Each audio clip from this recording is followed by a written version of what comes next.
then loop again.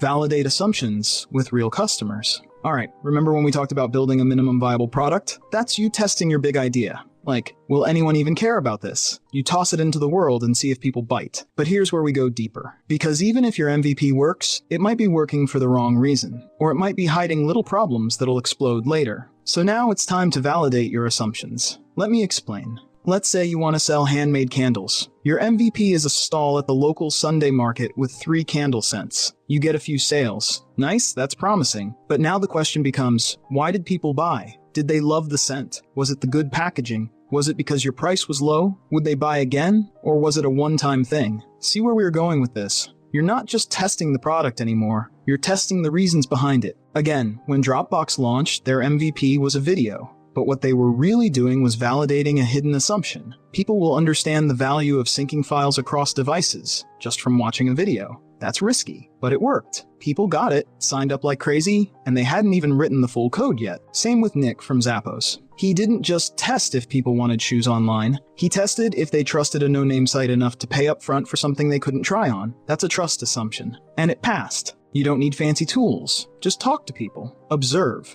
Ask things like, what made you choose that one? Would you buy this if it were $2 more? If I wasn't here next week, would you look me up online? Here's the trick though. Don't treat feedback like compliments. Treat it like a map. And here's a fun way to think about it. Building an MVP is like opening the curtain. Validating assumptions is like checking if the audience is clapping or just politely blinking. Now, what if your assumptions are wrong? What if people don't react the way you expected?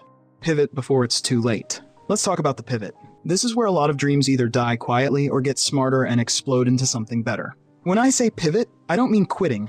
I don't mean giving up or starting over from scratch. I mean making a smart shift.